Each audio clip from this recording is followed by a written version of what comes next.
Bonjour et bienvenue à tous dans cette nouvelle vidéo sur les cristaux et le tarot, où nous allons discuter des pierres utilisées dans les problématiques de lâcher prise, puisque c'était l'objet de la dernière guidance psychologique.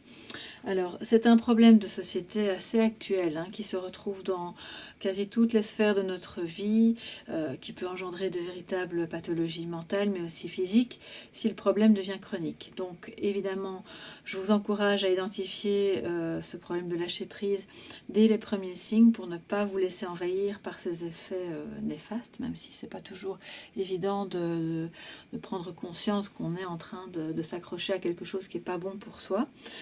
Je développerai ici les vertus émotionnelles et psychologiques des pierres que j'ai utilisées donc lors du tirage sur le thème du lâcher-prise qui était dans la vidéo du 7 mai, je pense, enfin, il y a à peu près 4 ou 5 jours. Et je vous renseignerai aussi sur une autre pierre qui convient parfaitement pour vous soutenir dans ce type de problématique. Alors, selon l'intensité ressentie de la difficulté à lâcher prise, il peut être intéressant de se tourner aussi vers la méditation et même voir l'hypnose pour, en plus des pierres donc, qui peuvent vous aider parce que seules les pierres ne seront pas suffisantes dans les cas évidemment plus complexes, plus chroniques. Donc, vous avez pu voir dans la vidéo de guidance psychologique qu'apparaissait le quartz rose, l'améthyste, le larimar, la malachite et la labradorite. Et si jamais vous n'avez pas encore vu cette vidéo, eh bien, je vous invite à le faire. Comme ça, vous pourrez avoir vraiment une vision d'ensemble sur les pierres et le tarot par rapport à cette problématique. Alors parmi ces pierres, mes favorites pour défaire les nœuds, on va dire, de tension et donc favoriser le relâchement par rapport à une situation, par rapport à une personne ou un problème en général, ce sont donc le quartz que vous voyez ici, le quartz rose, et c'en est un autre ici. Je vais un petit peu les rapprocher. Alors voilà. Ce sont des pierres donc vraiment très intéressante pour cette problématique-là. L'améthyste que vous voyez ici et ici, alors c'est une améthyste en chevron qu'on a ici, qui est un peu plus foncée, qui est, vous voyez, il y a comme des lignes, des petites parties qui s'enchevêtrent les unes dans les autres. Et là, c'est une améthyste enfin c'est une druse, donc je vais vous la mettre plutôt comme ça, vous la verrez mieux. Voilà, je crois qu'elle est pas nette, je vais essayer de vous... Voilà. On a ici la labradorite, et évidemment c'est une pierre qui est toujours dans tous mes tirages et bon c'est un galet donc ici et dans les problématiques de lâcher prise elle est intéressante puisqu'elle est protectrice, elle diminue, elle renvoie les énergies négatives. On a la malachite brute ici, donc je ne vais pas trop la manipuler parce qu'elle est brute et ça on y reviendra après, et le larimar qui est je l'avais de nouveau autour de moi donc je vous la remontre en version très petite et en collier en fait, en pendentif pardon, donc c'est une pierre dans les tons bleu ciel, bleu pâle, avec des petites lignes blanches et foncées. Et la dernière pierre ici, ce sont deux calcites, pardon, orange, brutes, qui ont aussi vraiment leur intérêt, et on y reviendra après. Alors, j'espère que tout est assez net pour que vous puissiez continuer de les regarder parce qu'elles dégagent une énergie qui, même si vous ne les possédez pas, vous pouvez mentalement donc vous connecter à ces énergies-là au fur et à mesure que je vais vous en parler. Donc, lorsqu'on éprouve des difficultés à lâcher prise par rapport à une situation ou par rapport à une personne, une problématique en général qui envahit donc notre mental, ça indique que notre esprit est retenu par une multitude de questions, par des doutes, et notamment des doutes sur notre capacité soit à s'en sortir ou bien à faire progresser la situation dans le sens qui nous semble le bon. Alors le problème avec ça, c'est que cette position psychologique peut devenir très énergivore et vraiment vous laisser véritablement épuisé moralement et physiquement parce que vous vous videz de votre capacité à apprécier ce qui est et non pas ce que vous voudriez que la situation soit. Alors entendons-nous, quand je dis apprécier ce qui est, ça ne veut pas dire que vous devez ressentir de la joie ou du contentement par rapport à une situation qui est compliquée et qui retient toute votre attention, mais c'est plutôt dans le sens de ressentir un détachement et une forme de non-jugement par rapport à la situation ou même par rapport à votre ressenti, parce que vous êtes à ce moment-là dans l'acceptation donc et dans le moment présent, ce qui est souvent le problème central du lâcher-prise, puisque quand on ne lâche pas prise, ça indique aussi qu'on est dans des projections dans le futur, dans les conséquences possibles, et finalement dans des scénarios qui sont un peu plus de type catastrophe que réalistes. Dans ce cas-là, en fait, ce qui se passe, c'est que nous perdons en fait notre faculté, je veux dire, d'amour inconditionnel, non seulement envers nous-mêmes, mais aussi envers les autres personnes qui peuvent être impliquées dans la situation, ce qui donc entretient le blocage. C'est donc à ce titre que le quartz rose est une fidèle compagne de route, et c'est pour ça que je l'ai mise au milieu, parce que elle va vraiment nous relier à notre chakra du cœur, qui est impliqué donc dans l'amour inconditionnel, dans la tolérance, et c'est ça, quoi. Elle va vraiment nous repositionner dans une énergie d'amour inconditionnel et de tolérance, et donc favoriser un certain relâchement par rapport à des questions ou des sentiments qui peuvent vraiment nous envahir et nous empêcher de lâcher prise. Alors, ça c'est vraiment pour la pierre principale. Donc si vous n'avez que celle-là, c'est déjà super. Et il ne faut pas avoir 36 000 pierres. Moi, je vous en présente quelques-unes. L'idéal, c'est d'en avoir déjà au moins une. Et vraiment d'y mettre une intention, mais ça, on y reviendra après. Ensuite, j'utilise fréquemment, non seulement pour moi personnellement, mais aussi dans les tirages et par rapport à ces problématiques de lâcher prise, l'améthyste que vous voyez là, les deux améthystes. Alors si elle est en chevron, comme la petite ici, roulée en chevron, eh bien, c'est vraiment une pierre d'harmonie et d'introspection au sens général pour l'améthyste. C'est donc une pierre qui va apaiser les maux de tête en général au plan physique, mais moi je ne vais pas trop m'attarder sur le plan physique parce que ce qui m'intéresse c'est surtout de vous expliquer comment on peut lâcher prise. Et donc au niveau émotionnel, elle va donc favoriser la sérénité, l'équilibre, une certaine tempérance qui nous fait défaut quand on ne parvient pas à lâcher prise. Et donc l'améthyste va en cela réduire le stress et l'anxiété et donc apporter un meilleur sommeil aussi, puisque quand on ne lâche pas prise sur quelque chose, sur une situation ou une personne, souvent le sommeil s'en trouve perturbé et ça génère encore plus de fatigue et de stress, donc c'est vraiment un cercle vicieux et l'améthyste est vraiment super dans ce sens-là. Elle aide vraiment à éloigner les pensées négatives de son esprit au moment où on pense à la situation ou à la personne. Alors, elle a aussi évidemment des vertus au niveau plus spirituel, je veux dire, puisqu'elle apporte, en apportant de la paix et de la sérénité, elle va être finalement recommandée dans toutes les situations de méditation. Soit si vous aimez méditer, ou si vous ne le faites pas mais que vous n'arrivez pas à lâcher prise, eh bien la méditation peut être à ce moment-là, comme je l'ai dit un peu plus tôt, un outil intéressant. Et cette pierre va vraiment vous aider à entrer en contact avec vous-même pour pouvoir méditer de manière intéressante et cheminer vers une certaine guérison finalement.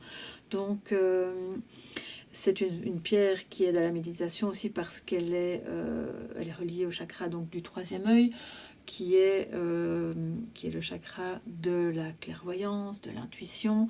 Et l'idée ici n'est pas d'être dans de la médiumnité ou dans quelque chose qui relève de cet ordre-là, mais si vraiment vous avez besoin de lâcher prise, vos intuitions vont être importantes pour pouvoir y voir plus clair et vous détendre. Donc cette pierre est tout indiquée pour ça aussi. Et elle va être vraiment une excellente ressource pour vous aider à lâcher prise en toute confiance. Alors, on a aussi évidemment en version, donc je vous avais parlé de la version en chevron. Ici, on a la version druse que j'utilise aussi pour recharger mes autres cristaux, tout comme on peut utiliser les géodes de cristal de roche, etc. Donc là, il y a différentes pierres aussi. Mais dans ce cas précis, pour le lâcher-prise, c'est donc les mêmes, plus ou moins, hein, les mêmes vertus, puisqu'il s'agit de la même pierre. Et elle va surtout, en version de ruse, vous aider à absorber les énergies négatives qui sont en vous et autour de vous, dans la pièce où vous avez l'habitude de travailler, ou même de dormir. Donc là, vous pouvez de nouveau la mettre sur une commode, pas trop loin de votre lit. Et donc, c'est en ça une pierre qui va vraiment purifier votre environnement et vos énergies autour de vous, et donc vous débarrasser de ce qui est toxique dans ces énergies pour vous aider à lâcher prise. Donc en gros, en général, que ce soit l'une ou l'autre, c'est vraiment une pierre du lâcher prise, de la purification des énergies et de l'intuition, donc tout ce dont vous avez besoin dans ce type de problématique. Alors, pour prendre soin des pierres, il y a différentes techniques, hein, comme toujours. On peut les nettoyer sous l'eau pour certaines, pas toutes, notamment avec la version brute de la malachite. Il vaut mieux ne pas la passer sous l'eau telle qu'elle. Mais en tout cas, ce qui est certain, c'est que vous ne vous tromperez jamais, si vous avez un doute par rapport à l'entretien de vos pierres, vous ne vous tromperez jamais en les passant sous la fumée, par exemple d'un bâton de Palo Santo, ou moi ce que j'utilise, ce sont de la sauge blanche en bouquet séché. Donc ça, c'est vraiment... Alors l'odeur peut être un peu dérangeante, mais vous aérez bien la pièce après et ça part assez rapidement. Donc c'est assez efficace, et à ce moment-là, vous êtes certain que votre pierre est purifiée. Après, pour la recharger, c'est encore un autre processus, et on en parlera peut-être dans une autre vidéo, mais c'est important de respecter ces différentes phases pour pouvoir tirer un maximum des vertus positives de toutes vos pierres, hein, que ce soit celle-là ou d'autres. Alors j'ai aussi une affection particulière pour le larimar dans les problématiques de lâcher prise. Et alors ça peut être aussi, c'est pas forcément des problèmes très importants dans la vie, mais ça peut être au quotidien. Vous savez, il peut se passer des choses avec votre conjoint, ou avec vos enfants, ou avec votre, je sais pas, avec votre supérieur hiérarchique, et ce sont des petites choses qui peuvent, au fil du temps, vraiment vous rendre un peu nerveux, et vous mettre dans une situation où vous avez vraiment du mal à laisser couler les choses. Et donc, vous pouvez porter ça, si vous êtes une femme, en bijoux, ou donc en pendentif, ou en bracelet, ou simplement avoir une pierre roulée de larimar dans votre poche, et la mettre sur votre bureau, voilà, pas loin. C'est vraiment, dans ses vertus au niveau psychique, on est face à une pierre qui convient vraiment très bien aux personnes qui ont tendance à ne pas savoir canaliser les émotions négatives qui sont un peu fortes, et qui fait qu'on va dire de ces personnes qu'elles sont un peu volcaniques. Donc elles sont peut-être un peu très vite dans la colère, ou dans des réactions impulsives, et donc en ça le larimar va vraiment équilibrer, va calmer, va temporiser. C'est une pierre qui est reliée au 5e chakra, celui de la gorge. Donc c'est vraiment la communication, ça aide à s'exprimer de manière fluide et apaisée. Donc en ça, c'est une pierre qui peut vous aider à affronter le stress en ayant finalement une attitude plus sereine et positive, et donc de parvenir à vous exprimer et à communiquer de manière aussi beaucoup plus sereine et plus positive, et donc à débloquer les situations qui retiennent tout votre esprit, toute votre attention. Donc on peut dire que c'est un petit peu la pierre de l'optimisme. Voilà, j'aime bien l'appeler comme ça, parce que c'est vraiment comme ça que je la vois. Et en plus, elle a une couleur bleue, je dirais bleu lagon. Et c'est d'ailleurs la couleur du chakra, du 5e chakra. Donc c'est vraiment une très belle pierre aussi visuellement, et très apaisante. Donc ensemble, ces pierres peuvent favoriser votre bien-être, votre détente, un relâchement psychologique, et à force de les utiliser aussi physique. Donc ça, vous pouvez le sentir au fil de vos utilisations. Alors l'entretien, pour cette pierre, pour ce larimar, c'est pas très compliqué, hein, c'est un peu comme pour la plupart des pierres. Il suffit de la nettoyer à l'eau claire. bon, à la fréquence, ça dépendra de la fréquence à laquelle vous l'utilisez. Si vous l'utilisez tous les jours, c'est bien de le faire une fois par semaine. Maintenant, si c'est plus occasionnel, vous adaptez. C'est une pierre qui peut facilement se recharger à la lumière donc du soleil. Ça, il n'y a aucun problème, contrairement à l'améthyste qui, elle, ne peut pas aller au soleil. Donc ça, c'est important à savoir. Alors, on avait déjà parlé de la malachite qui, dans une autre guidance, je crois que c'était pour la guidance passer à l'action.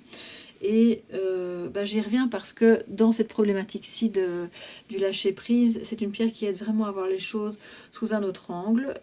Elle apporte une vision positive.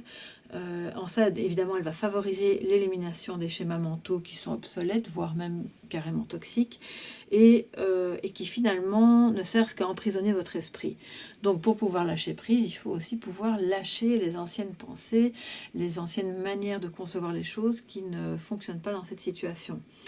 On en avait donc, comme je l'ai dit, déjà parlé dans une autre présentation. Je le répète, elle doit, en état brut, être utilisée avec précaution à cause de la poussière qui émane de cette pierre qui peut être assez toxique. Et donc, moi, je vous recommande plus d'utiliser la version polie. Comme ça, il n'y a pas de danger pour vous et pour votre santé. Alors, une pierre que je n'ai pas utilisée lors de la guidance psychologique sur le lâcher-prise, mais qui est un très bon complément, c'est la calcite orange. Je vais un petit peu la rapprocher. Voilà. Là, je l'ai en version brute. Voilà, vous pouvez l'utiliser aussi en version roulée. Elle existe dans les deux. Et c'est vraiment une pierre intéressante parce qu'elle aide à équilibrer aussi les émotions, dans le sens où elle va nous aider à réduire la peur et éventuellement la dépression, si jamais vous sentez que vous êtes déprimé. Parce que quand on ne lâche pas prise, à force de rester focalisé constamment sur le même problème, la même personne, le même sujet, ça peut générer vraiment de la peur, de l'angoisse et un état dépressif qui est soit temporaire, soit plus ancré. Donc là, c'est une pierre qui est vraiment très intéressante pour ça. Et donc, elle va en ça accompagner les situations stressantes et vous aider à lâcher prise par rapport à ce qui vous gêne et à ce qui est compliqué pour vous. Donc, un petit mot pour terminer par rapport à ce sujet sur le lâcher-prise. Je viens de vous présenter quelques pierres, pas toutes évidemment. Je n'ai pas abordé le sujet de la santé physique. Donc là, je vous laisse découvrir. Moi, j'ai axé plutôt sur le côté psychologique, émotionnel. Il y a évidemment toujours plein d'autres vertus à ces pierres. C'est important aussi de bien les utiliser en conscience, tant au moment de votre achat que donc de ne pas les acheter n'importe où, de s'assurer de leur provenance, de les utiliser en conscience au moment de les nettoyer, de les purifier et puis de les charger, quoi. Donc vous allez aussi y mettre une intention. Ça peut paraître un peu laborieux, mais ce sont des petits rituels finalement assez courts qui vont vous permettre de tirer un maximum de bénéfices de l'énergie de ces pierres. Et à votre contact, ces pierres vont donc entrer en contact avec votre énergie et vous permettre de vous débarrasser de ce qui bloque vos énergies et en échange de vous offrir ce qu'elles ont à vous apporter vraiment de meilleur. Donc prenez bien soin de vos pierres, choisissez-les en conscience et avec amour. Et d'ici à notre prochaine vidéo, je vous souhaite plein de bonnes choses et surtout beaucoup de sérénité. À bientôt.